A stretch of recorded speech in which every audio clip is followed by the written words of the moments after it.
오늘 본문에 있는 말씀을 통해서 그제야 끝이 오리라, 그런 제목 가지고 말씀을 살펴봅니다.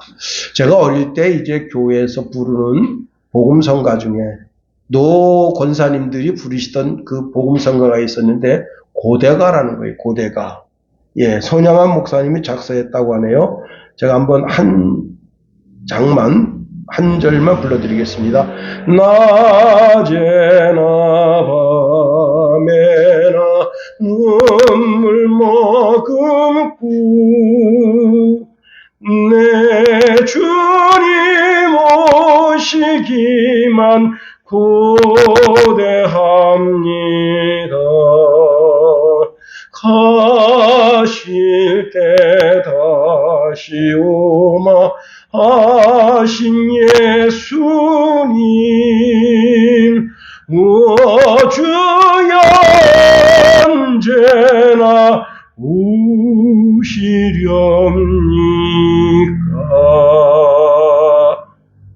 이 복음성가인데 노 권사님들이 자꾸 부르시니까 이제 뭐 그때 제가 주일학교 어린이니까 그 이제 그 찬송을, 그 복음성가를 또 따라 불렀었어요. 그 다음에 또 부른 게 뭐냐면 이 풍진 세상을 만나, 이 복음성가도 많이 불렀고요. 참 옛날 생각이 나네요. 이 고대가라고 하는 이 복음성가는 이제 일제시대 때, 그 힘들고 어려웠을 때, 너무 삶이 힘드니까 예수님 빨리 왔으면 좋겠다 하는 마음으로 그 시를 쓰고 거기다가 곡을 붙인 겁니다. 지금도 많은 분들이 예수님 언제 오시나요? 하고 이런 질문을 던지게 됩니다. 우리 주변에는요, 예수님이 오시는 것을 간절하게 기다리다가 너무 성급해서 예수님 오실 날을 예언해서 이로 인해서 이단이 된 분들이 참 많습니다. 그 여파로 지금도 집단 생활을 하면서 이단의 성지가 된 도시가 있고 마을이 있습니다. 최근에 이제 가평이 이단의 성지가 됐습니다. 거기 전도관도 있고 통일교도 있고 에덴성회도 있고 신천지, 그리고 백백교도 있습니다. 그 백백교 그 교주가 서울에 이제 좀 그래도 있는 사람들이잖아요. 그 사람들 천국 보내준다 그래가지고 전부 오라 그래가지고 870명인가 전부 다 그 꽃갱이로다가 이 뉘에 여기 정수리를 깨가지고 죽였습니다. 그리고는 이제 그 백백구 교주를 가평에다 갖다 묻었는데, 여러분 그 묘가, 저는 그 묘를 실제 가봤습니다. 그 묘에 잡풀 하나 없어요. 아주 순수 잔디입니다. 순수 잔디. 묘 같지 않게 생겼어요. 이렇게 묘는 이렇게 동공이 이게 큰데 이게 밋밋하게 생겼습니다. 지금도 누가 와서 그 풀을 싹 잘라줍니다. 여러분 보통 묘에는 그냥 잡티가 많아요. 잔디만 있다지만 잔디만 있는 게 아니고 잡풀이 쫙 많아요. 거기 잡풀 하나 없어요. 깜짝 놀랄 일입니다. 정말 그분들이 천국 갔는지는 모르겠지만은 그분들이 천국 보내준다는 말에 의해서 그때 당시 어마어마한 헌금을 갖다 낸 거예요. 그 헌금 다 어디로 갔습니까? 자, 이들이 한결같이 수많은 사람들에게로부터 질문을 받습니다. 일제 치하에 정말 예수 믿기 힘들거든요. 어렵거든요. 그러니까 예수님 언제 오십니까? 그래서 예수님 영영년 영월 영일 영시에 오신다. 이렇게 그 헛소문이 그들의 신앙의 어떤 줄기가 돼서 그거 붙잡고, 여러분 1999년 92년도도 그랬는데 92년 9월 23일인가요? 제가 새벽 예배를 나갔더니 그 권사님이 흰색 저고리를 입고 나오셨어요. 흰색 고무신에다가 흰색 저고리를 입고 나오셨어요. 그래서 권사님 오늘 무슨 날이라고 이렇게 흰색 저고리를 입으시고 흰색 신으셨습니까? 그리고 머리를 딱 해가지고 딱 했어요. 그랬더니 저보고 그러는 거예요. 전도사님, 전사님 물으세요. 그래서 뭘 물으냐 그랬더니 오늘 예수님 오신 날이잖아요. 예. 근데 그날 예수님 안 오셨죠? 응? 자, 주님께서 이 땅에 다시 오실 때 일어나는 증상이 있다는 거예요. 시대적인 증상이 있다는 거예요. 예수님의 제자들이 예수님께 이렇게 물었습니다. 우리에게 말해 주십시오.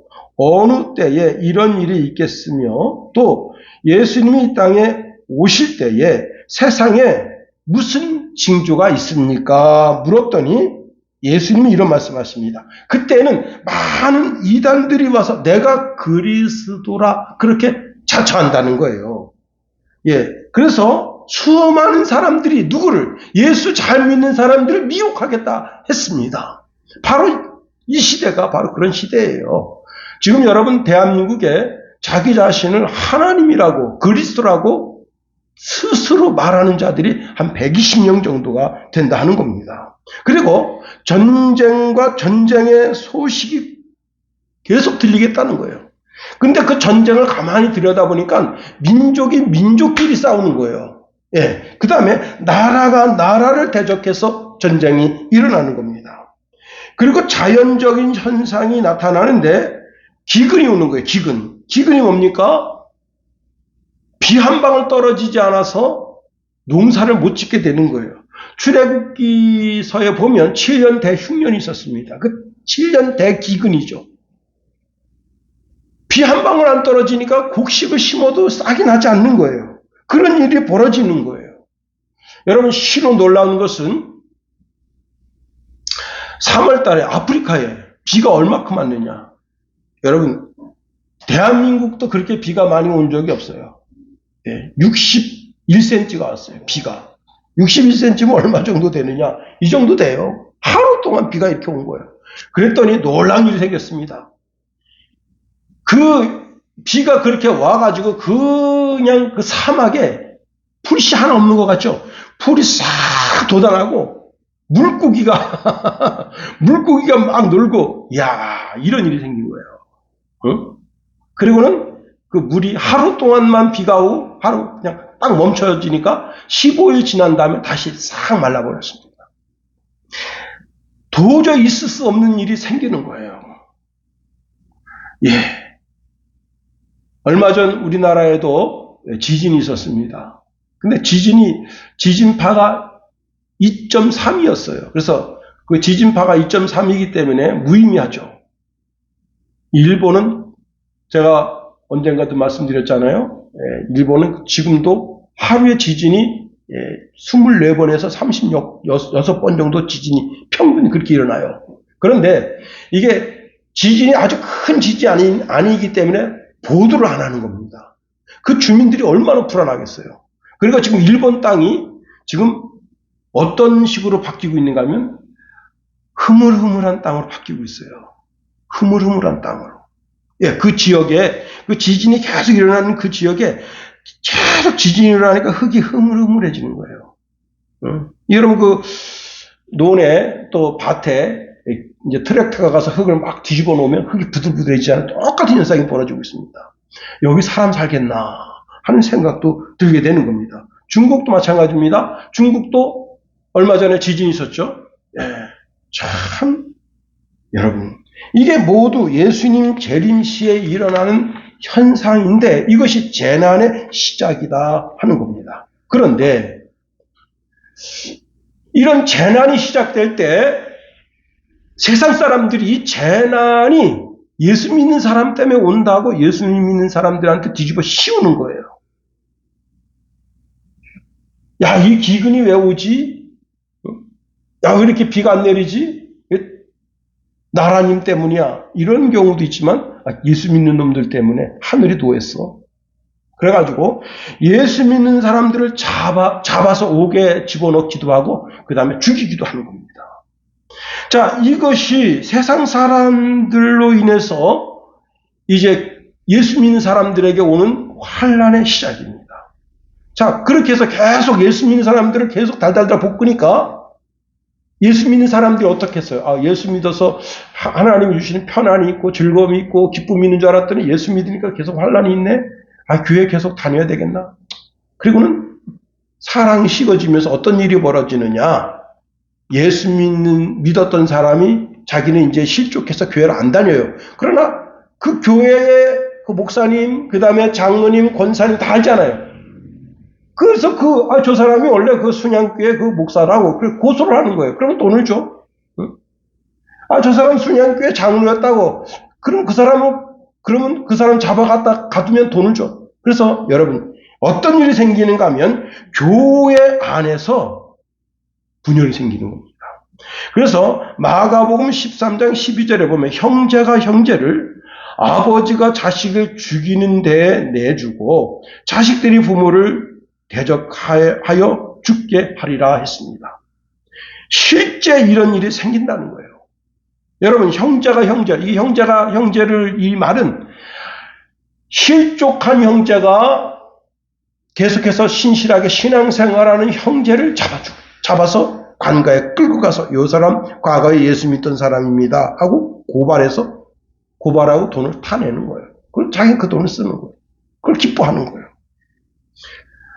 아버지는 유대교를 믿어요. 자식은 기독교를 믿어요. 이 새끼가 안 되겠네. 버르장말을 고쳐야 되겠다. 그래가지고 갖다 고발해요. 그런데 여러분, 예수의 영 있는 사람이 그 복음을 거부할 수 있나요? 결국은 어떻게 해요? 죽는데 내어주게 되는 겁니다. 이런 일들이 말세에 있어지게 된다 하는 겁니다. 그러니까 서로가 서로를 고발해서 경찰서에 넘기니까 어떻게 사랑이 식어지죠. 응? 여러분, 결국은 말세에는 끝까지 인내하는 자가 구원받겠다 말씀하십니다. 그래서 마태복음 오늘 24장 13절에 그러나 끝까지 견디는 자는 구원을 얻으리라 말씀하십니다. 그리고는 오늘 본문에 예수님 오심에 대한 말씀을 주고 있습니다. 14절 우리 한번 다 같이 다시 한번 읽어봅니다. 14절 시작. 이 천국 복음이 모든 민족에게 증언되기 위하여 온 세상에 전파되리니 그제야 끝이 오리라. 예, 천국 복음이 뭐예요? 천국 복음이 무엇이냐? 이걸 오늘은 헬라어를 좀 말씀드려야 되는데 이걸 유앙겔리온이라 그렇게 말해요. 유앙겔리온. 예. 유앙겔리온이라는 뜻이 뭐냐? 기쁜 소식, 좋은 소식 그런 뜻입니다. 그런데 이 기쁜 소식, 좋은 소식을 전하는 사람을 또 뭐라 하느냐? 유앙겔루스라 한다. 그러니까 유앙겔리온은 기쁜 소식, 좋은 소식인데 기쁜 소식을 전하는 사람은 유앙겔로스를 한다 하는 거예요. 자, 이 유앙겔로스는 보통 말할 때 사자라 그렇게 합니다. 사자. 그럼 사자라 그래서 무슨 짐승 사자를 말하는 게 아니라 왕의 대리자를 가리켜서 사자라 그렇게 말하는데 이 사자는 어떤 사람인가 하면 이제 자기가 왕의 휘하에 있는 부하입니다. 왕의 휘하에 있는 부하인데 그 왕이 전쟁에 나가서 전쟁에서 승리하게 됐어요. 그러면 왕이 이제 자기가 온 도시, 그 도시로다가 이 사자를 보내요. 그 사람을 가리켜서 유앙겔로스를 한다. 유앙겔로스는 즉 왕의 사자는 어떤 소식을 가져오느냐? 기쁜 소식을 가져오는 자다 이게. 그래서 유앙겔리온이라 한다는 겁니다. 여러분, 왕이 나가서 전쟁에서 승리했다고 하는 것은 그 도시가 가장 기다리는 소식이에요. 왜 그런가 하면, 자, 내 아버지가 전쟁에 나가서 전쟁에서 승리해서 승리군으로 돌아오는 거예요. 그럼 어떻게 되느냐? 전쟁에서 승리하니까 전리품이 있단 말이에요. 응? 아버지도 죽지 않아서 전쟁에서 승리한 것도 감사한데 아버지가 전쟁에서 돌아오시면 전리품을 가지고 와요. 그 전리품이 금은 보아. 그래서 그 집이 크게 부자가 되는 거예요. 자, 그래서 유앙겔로스, 즉 복음을 들고 오는 자가 그 복음의 소식을 가지고 온 세상에 전할 때 가장 행복한 날이 되는 거예요. 다시 말하면 기쁨의 소식에는 반드시 보상이 있다는 겁니다. 보상. 자, 한 걸음 더 나아가 이 기쁜 소식이 하나님께로부터 왔다면 어떠한 즐거움과 어떠한 보상이 있겠는가 하는 겁니다.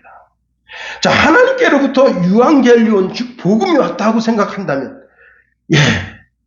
그때 그 하나님께로부터 온 그 기쁜 소식, 복음의 소식을 들은 자는 그 복음의 소식을 듣는 즉시 하나님 앞에 감사 예배를 드렸다는 겁니다. 하나님 감사합니다. 하나님 감사합니다. 우리 군대가 나가서 전쟁에서 승리한 것도 감사합니다. 그리고 이제 내 남편이, 내 아들이 전쟁에서 무사히 이제 가정으로, 집으로, 이 도시로 돌아오게 됐네요. 하나님 감사합니다. 그리고는 그 감사의 예배를, 감사의 희생 제물을 하나님께 올려드렸다는 겁니다. 그런데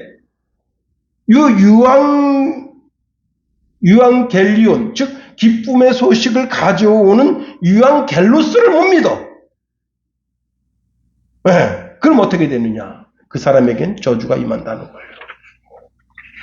열왕기하 7장에 보면요, 아람 왕 베나닷이 북이스라엘 사마리아 성을 포위했습니다. 자, 전쟁이 일어나니까 사람들이 다 어디로 피신합니까? 성으로 피신하죠. 들의 곡식은 다 불에 태워요. 불태워버려. 왜? 그 곡식을 가만 놔두면 적군의 양식이 되니까 다 불태워버려.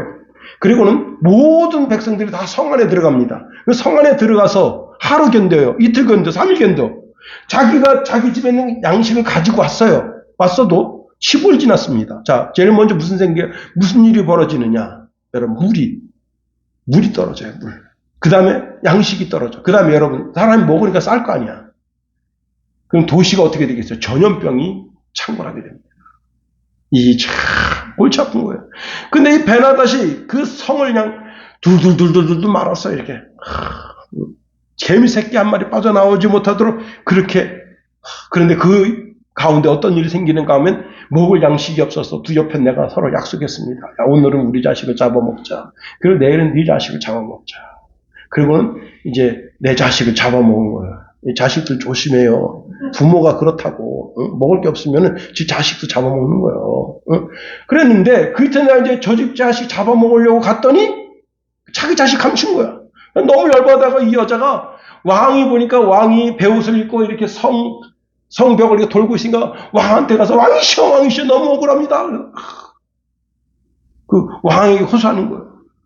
뭐 억울하냐 그랬더니 그 얘기하는 거예요. 아, 어제 우리 자식을 잡아먹었는데 오늘은 저 집 자식을 잡아먹겠는데 저 옆에 내가 자기 자식 어디다 숨겼네요. 그때 왕이 왕복을 찢으면서 회개했습니다. 그때 하나님의 선지자가 와서 이제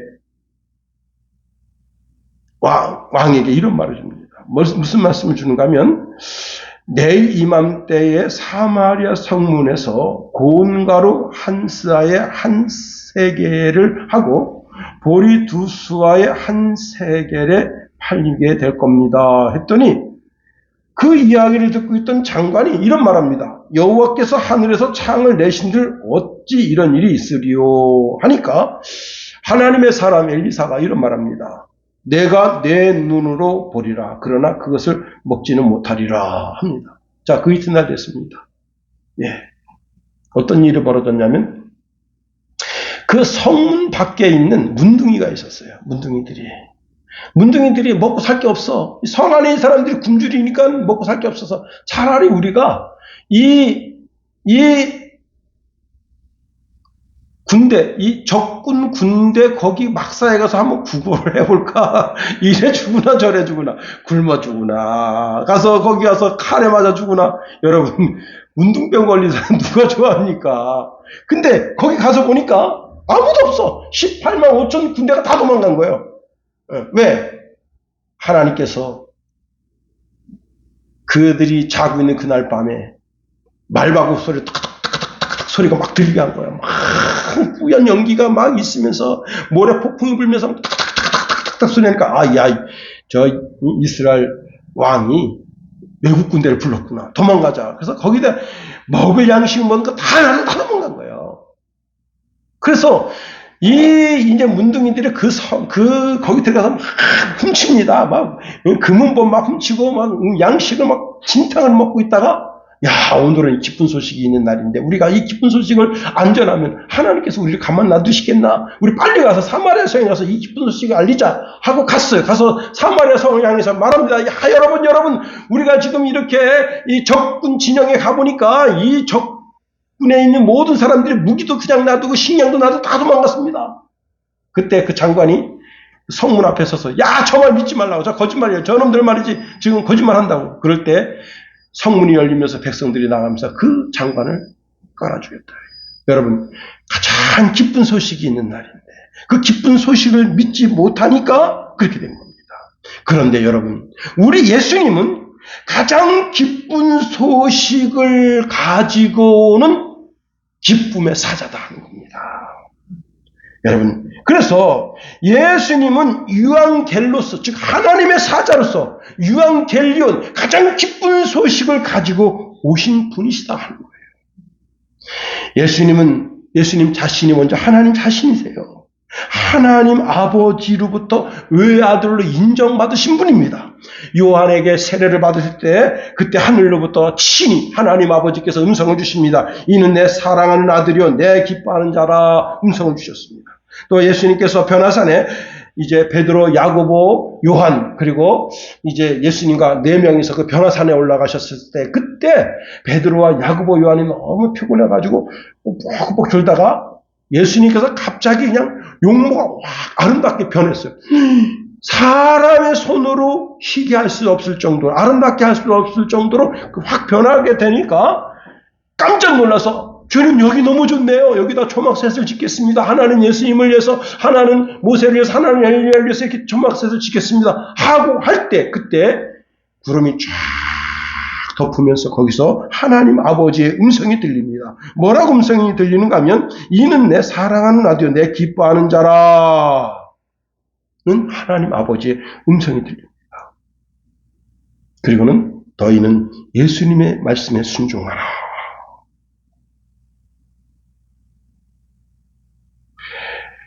자, 베드로 전서를 쓰면서 그때 자기가 경험한 경험을 이렇게 말했습니다. 지극히 큰 영광 중에 이러한 소리가 그에게 나기를 이는 내 사랑하는 아들이요 내 기뻐하는 자라 하실 때에 그가 하나님 아버지께 존귀와 영광을 받으셨느니라. 큰 영광 중에 하셨다. 큰 영광. 자기 인생에 있어서 전무후무한 경험을 하는 것이 바로 그 변화산 경험이다 하는 겁니다. 우리 예수님은 온 인류가 기다리는 하나님의 아들 그리스도로서 이 땅에 하나님께로부터 보냄을 받은 하나님의 사자 유앙겔로스로서 가장 기쁜 소식을 이 땅에 가지고 왔다는 겁니다. 세례 요한이 이제 잡혀서 교도소에 들어갔어요. 그런데 세례 요한은 은근히 뭘 기대했는가 하면 예수님께서 빨리 이 로마 군대를 다 물리치고 그리고는 이 유대 나라가 회복돼서 다윗의 영광을 차지하는 그런 걸 꿈꾸고 있었는데 예수님께서 계속해서 천국 복음을 전하시고 계속해서 병자를 고치시고 귀신 들리는 자를 귀신 내쫓아 주시고 이런 일만 한단 말이에요. 그래서 요한이 그 마음속에 의심이 들었어요. 저분이 정말 메시아 맞나? 그래서 자기 제자를 보내서 질문했습니다. 오실 그 메시아가 예수님 당신이십니까? 우리가 다른 일을 기다려야 합니까? 이렇게 질문을 던졌어요. 그때 예수님께서 이렇게 말씀하십니다. 너희가 가서 듣고 보는 것을 요한에게 알리되 맹인이 보며 못 걷는 사람이 걸으며 나병 환자가 깨끗함을 받으며 못 듣는 자가 들으며 죽을 자가 살아나며 가난한 자에게 복음이 전파된다 하라. 누구든지 나로 말미암아 실족하지 아니하는 자는 복이 있도다. 라고 말씀하셨습니다. 여러분, 예수님은 당신이 구약 성경이 예언한 오실 그이, 즉 메시아, 여호와 하나님으로 오시는 바로 그분이다. 자기 자신이 내가 바로 그 메시아야, 내가 바로 그 그리스도야, 그렇게 말씀하시는 겁니다. 예수님께서 이런 말씀하시네요. 요한복음 14장 11절에 내가 아버지 안에 거하고 아버지께서 내 안에 계심을 믿으라. 그렇지 못하겠거든 행하는 그 일로 말미암아 나를 믿으라. 나를 메시아를 믿으라는 거예요. 나를 하나님의 아들을 믿으라는 거예요. 내가 하는 일을 보고. 그러면 예수님 무슨 일을 하셨습니까? 맹인을 고친 거예요. 여러분, 아무리 유명한 외과 의사라도 다른 사람의 눈을 떼어서 여기다 붙여줄 수는 있어요. 그러나 눈이 없는데 이렇게 해가지고 눈을 만들어줄 수는 없어. 아무리 유전자 기술이 발달되어 있다 한들 안 된다. 그런데 예수님 하고 이렇게 그 진흙을 갖다가 이렇게 진흙에 대해서 진흙을 이렇게 이겨서 눈을 만들어 주십니다. 그게 뭐예요? 예수님 하나님 자신이다. 창조자 자신이다라는 사실을 보여주는 겁니다. 자, 안진뱅이 나면서부터 안진뱅이입니다. 그래서 이렇게 끌고 다녔어. 이거 두 팔로다가 땅을 짚으면서 끌고 다녔는데 예수님 만나서 그 자리에서 세움을 받았어. 나병 환자는 어떻습니까? 지금도 나병 환자는 못 고쳐요. 의학이 이렇게 발달됐어도 나병을 못 고친다. 근데 예수님께 와서 깨끗함을 받습니다. 귀머거리, 또 죽은 자가 살아났어요. 또 가난한 자가 복음을 듣고 소망이 생겨나. 이것은 창조주 하나님만 하실 수 있는 일이다. 다시 말하면 예수님은 창조주 하나님 자신이시고 동시에 하나님의 외아들, 사랑받는 외아들이시다는 겁니다. 이게 바로 복음이다. 이게. 그런데 자, 예수님이 유앙겔리온, 즉 가장 기쁜 소식인 이유가 뭐냐면 예수님이 이 땅에 오셨어요. 그리고 십자가에서 죽으셨어요. 그리고 무덤에 안치됐다가 3일 만에 부활하셨어요. 그리고 들림받아서 하나님 보좌 우편에 계셔요. 그리고 이 땅에 심판하러 다시 오십니다. 그 예수님이 가신 그 길이 뭔 길이냐? 내가 가야 할 길이라는 거예요. 그래서 예수님이 이렇게 말씀하신 거예요. 나를 따라오라는 거예요. 나를 따라. 어디로? 나를 따라. 예수님 따라. 여러분, 우리가 예수님 따라 세례받았습니다. 세례받은 게 뭐예요? 죽은 거예요. 죽은 거. 그리고 세례받고 이제 성부와 성자와 성령의 이름으로 세례를 주나 세례받고 이제 그 다음부터 그리스도인의 삶을 살아가는 거예요. 그런데 우리가 죽게 되면 예수님처럼 부활체를 입게 되고 그리고 하나님 보좌 우편에 앉게 되고 거기서 영원한 안식을 누리게 될 예수님이 가신 그 길이 내가 가야 할 길이라는 거예요. 다시 말하면 예수님이 이 땅에 오셨어. 그리고 고난을 당하시고 돌아가셨어. 3일 만에 부활하셨어. 승천해서 하나님 보좌 우편에 있었어. 그건 복음이 아닙니다. 그게 나한테 현실로 이루어져야 그게 복음이 되는 거예요. 그러니까 성경에 그렇게 기록되어 있대. 그건 중요한 게 아니에요. 이걸 믿어서 나도 그렇게 될 거라고 믿는 그 믿음이 복음인 거예요. 이걸 바울이 14개의 서신을 썼습니다. 바울이 전 세계를 돌아다니면서 이 이야기를 하는 거예요. 예수 그리스도가 보여준 그 삶이 너의 삶이 된다는 거예요. 그럴 때 그게 복음이 되는 거예요. 유앙겔리온. 가장 기쁜 소식. 그렇습니다. 두 번째로 이 복음이 모든 민족에게 전파되어야 한다는 겁니다. 14절에 이렇게 말씀하고 있네요. 이 천국 복음이 모든 민족에게 증언되기 위하여 온 세상에 전파되리니. 복음은 이 세상의 모든 사람에게 전파되어야 한다는 거예요. 그래서 억울한 사람이 생기면 안 된다는 거예요. 그 경상도에서 이제 지진이 한번 일어났어요. 지진이 일어나면 재난 문자를 발송하는 거예요. 그런데 그 재난 문자가 지진이 일어나고 47분 만에 전파가 된 거예요. 지진이 일어났는데 47분. 무슨 소용이 있어요? 이미 벌써 지진이 끝났는데. 그러니까 지진이 일어나자마자 재난 문자가 즉각적으로 딱 가서 피할 사람 피하고 그래야죠. 자, 북한에서 연평도 쪽으로다가 이렇게 지금 그 북한의 괴선박이, 중무장한 괴선박, 전투함이 있죠. 전투함이 내려오고 있습니다. 그래서 그 연평도 부근에 막 그냥 막 사이렌이 울리고 있었는데 1시간 52분 만에 재난 문자가 간 거예요. 물론 연평도 쪽에서 있는 사람들은 얼른 피했지만 이 반대쪽에 있는 사람들은 모르는 거예요. 뭔 일이 벌어졌는지. 응? 그러니까 여러분 그때 그래가지고 그 주민들이 얼마나 열받았습니까? 응? 아니 문자가 즉각 와야 피해든가 말든가 하지. 이게 응?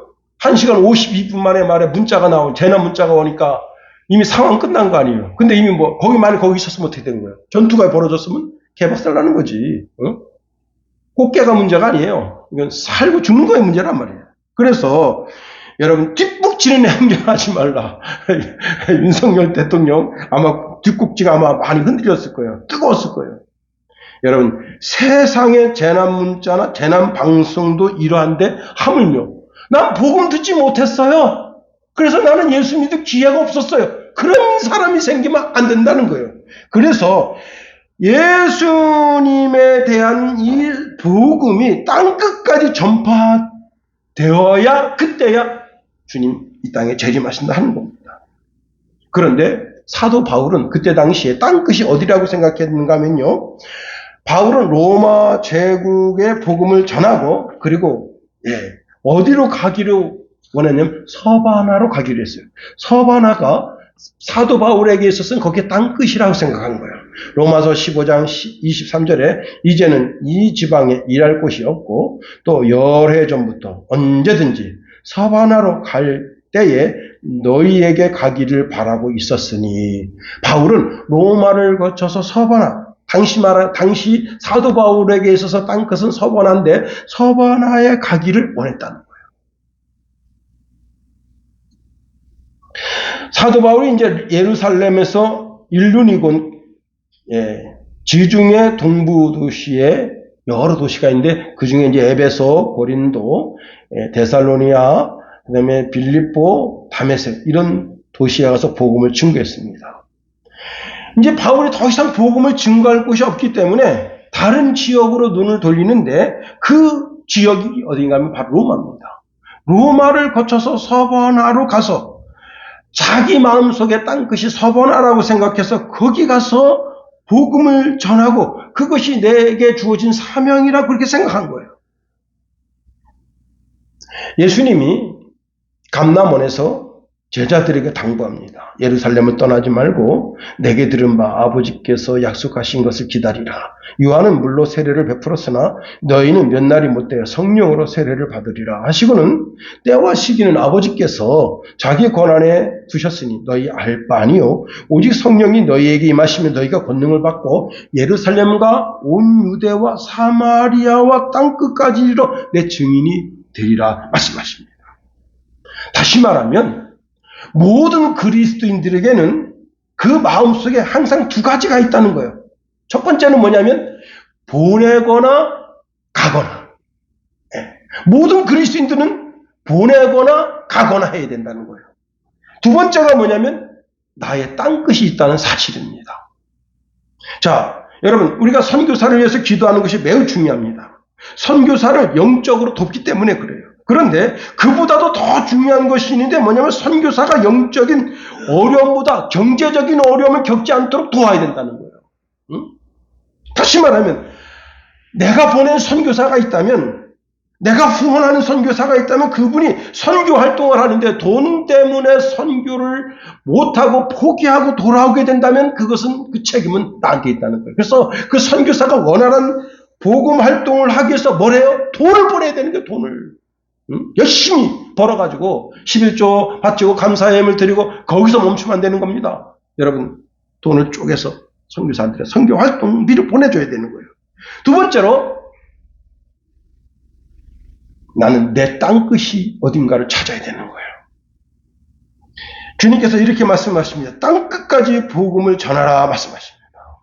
자, 이 명령은 모든 그리스도인들에겐 땅끝이 있다는 거예요. 다시 말하면 내가 전도해야 할 전도 대상자가 이 땅에 있다는 거예요. 그 전도 대상자에게 복음을 전해야 되는 겁니다. 사도 바울은 로마서 15장 19절에 이렇게 말합니다. 내가 예루살렘으로부터 두루 행하여 일륜이곤까지 그리스도의 복음을 편만하게 전하였노라 말합니다. 자, 편만하게 전하였다는 말은 부족함이 없이 보충하고 완결졌다 그런 뜻이에요. 그래서 사도 바울이 이제 에베소도 갑니다. 골로새 지역에도 갑니다. 그 다음에 이제 라우디아 지역에도 갑니다. 여러 지역에 복음을 전하고 이제 로마도 가고 서버나도 갑니다. 그 지역에 가서 편만하게 복음을 전했다는 거예요. 이 편만하게 복음을 전했다는 뜻이 뭐라고요? 부족함이 없이 보충하고 완결됐다. 바울은 큰 대도시에 가서 에베소 교회를 세웁니다. 그리고 떠나는 거예요. 갈라디아 지역에 교회를 세웁니다. 그걸 떠나는 거예요. 그리고 자, 사도 바울이 에베소에 복음을 전했습니다. 그럼 에베소 전 지역을 다 갔겠어요? 못 갔지.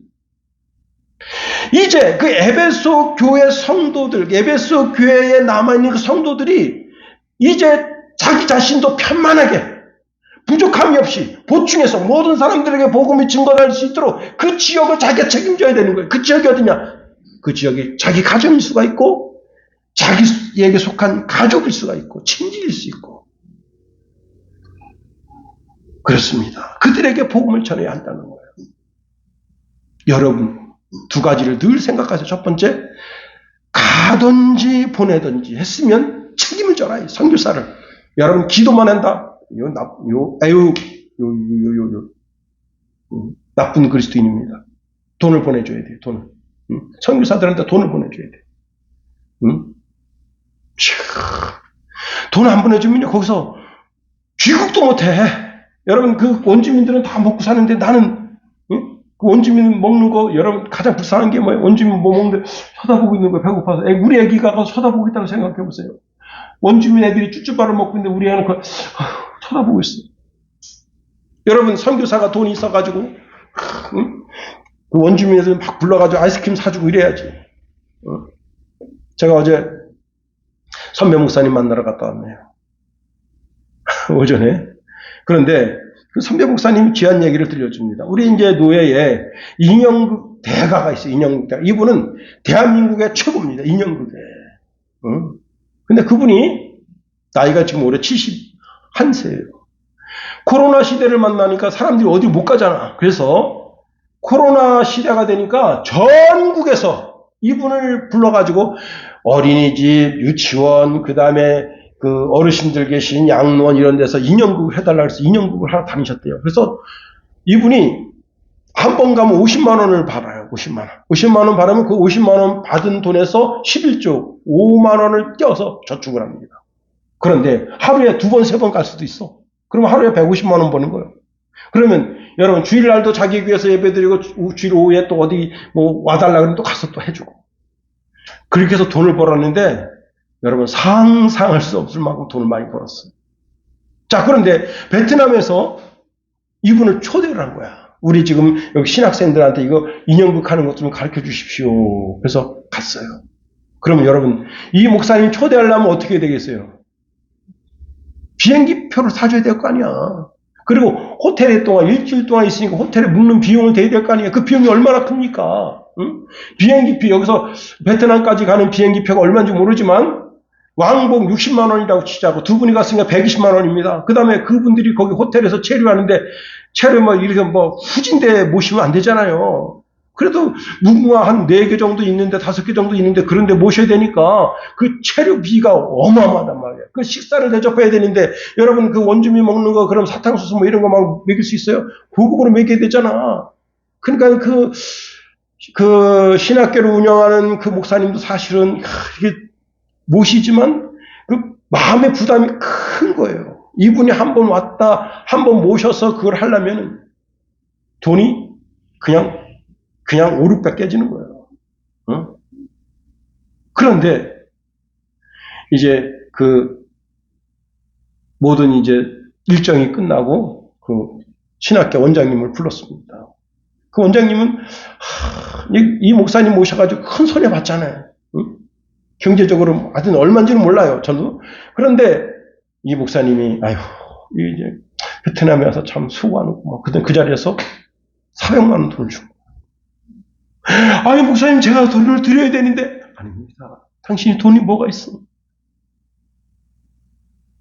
그리고 이 돈은 한국에 있는 어린이집, 유치원, 그리고 양로원 이런 데서 준 돈의 10분의 1씩 내가 떼어가지고 저축해둔 돈입니다.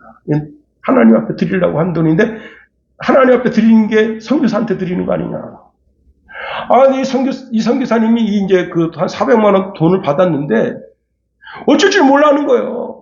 그런데 이제 우리 선배 목사님 그랬대. 당신이 그 돈을 갖다가 악하게 쓰겠냐 이거야. 하나님의 사람이고 목사인데 돈을 악한 데 쓰겠냐. 당신이 이렇게 하다못해 신학생 불러서 오늘은 맛있는 따뜻한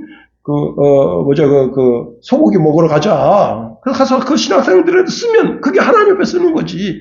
그거 왜 받는 걸 두려워하냐. 그리고 염려하고 걱정하지 말고 기쁘게 받고 기쁘게 잘 써라. 악한 데 쓰지 말고 그러면 하나님께 영광 올려드리는 게 아니겠냐. 그랬더니 그 목사님이 그런가요? 그러면서 그 돈을 기쁘게 받았다는 거예요. 여러분 그분 모시냐고 비행기표 대줘. 호텔 모셔.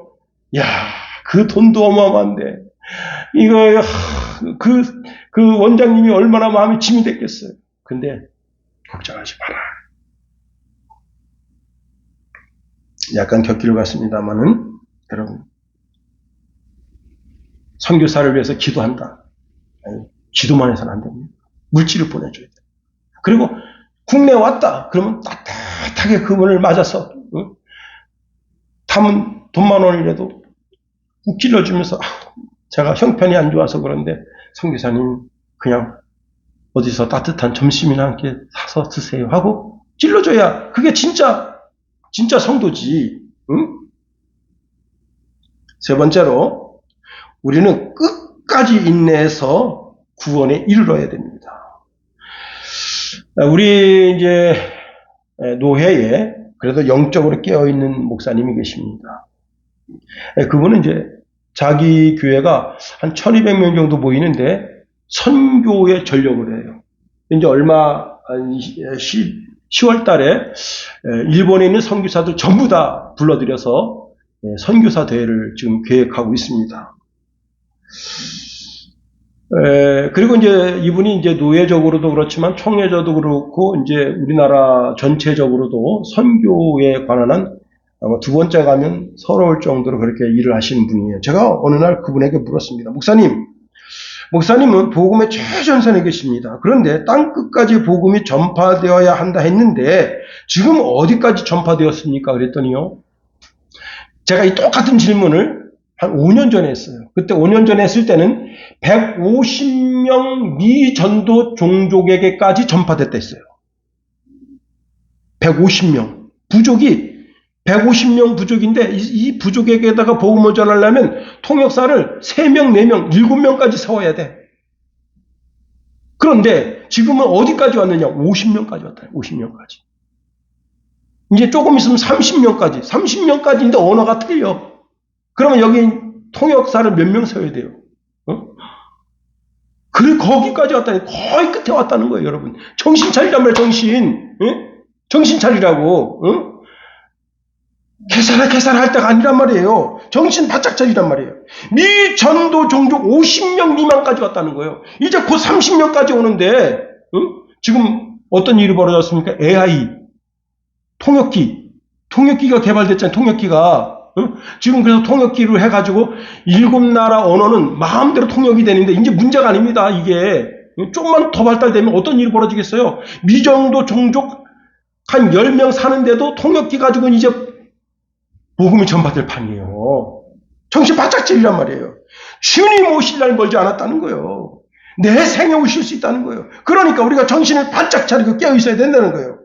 그리고 여러분 나의 땅끝이 있다 그랬어요. 나의 땅끝. 내가 전도해야 할 대상이 있다 했어요.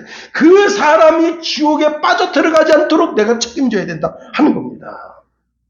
여러분 성경은 창세기로부터 시작해서 요한계시기로 끝납니다. 창세기는 모든 것의 시작을 이야기하고 있고 계시록은 모든 것의 끝을 이야기하고 있습니다.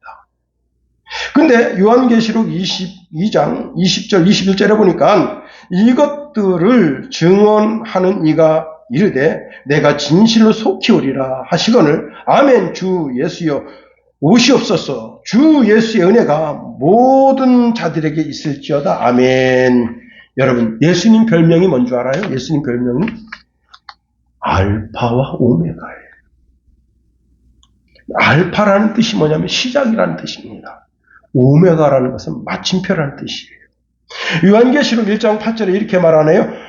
주 하나님이 이르시되 나는 알파와 오메가라. 이제도 있고 전에도 있었고 장차 올 자여 전능한 자라 하시더라. 요한계시록 21장 6절에 보니까 또 내게 말씀하시되 이루었도다. 나는 알파와 오메가요 처음과 마지막이라.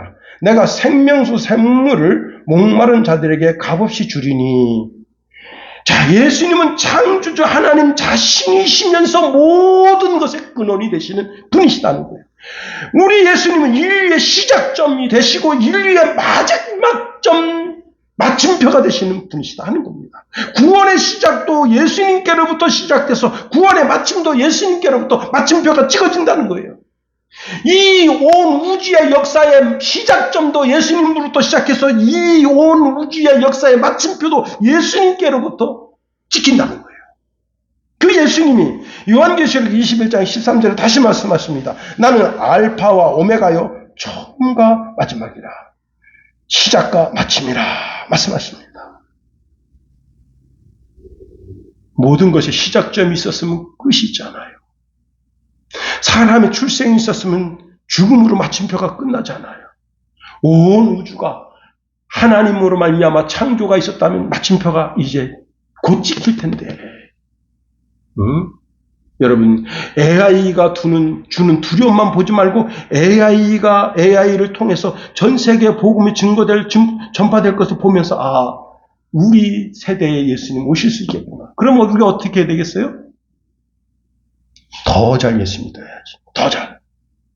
내게 주어진 일에 최선을 다해야 되는 거예요. 내가 직장인이다. 그 직장을 때려치고 예수님 내 세대 오시니까 다 때려치고 이제 모여서 예배나 그래. 그건요 아주 나쁜 그리스도인입니다.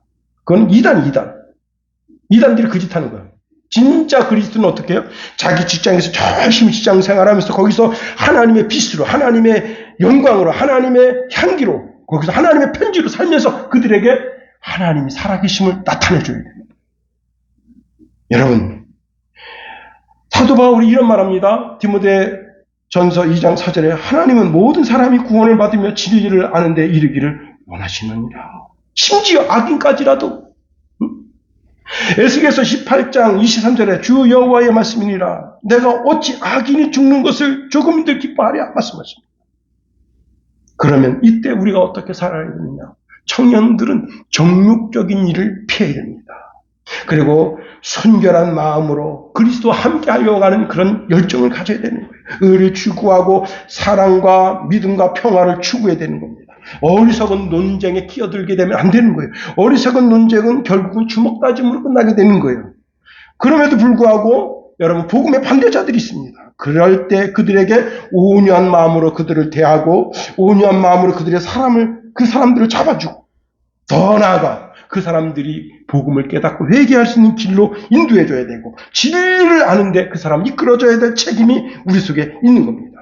뿐만 아니라 여러분 일생 마귀에게 붙잡혔어. 마귀의 뜻을 쫓아 사는 자들도 있다면 그를 불쌍히 여기고 그들에게도 복음을 증거해야 될 사명이 우리 속에 있는 거예요. 여러분, 예수님 곧 오십니다. 마라나타 주 예수여 어서 오시옵소서. 우리가 찬송하고 기도하고 간구하면서 오늘 이 시대 멋지게 사는 하나님의 신실한 백성 되기를 예수님의 이름으로 축원해 드립니다.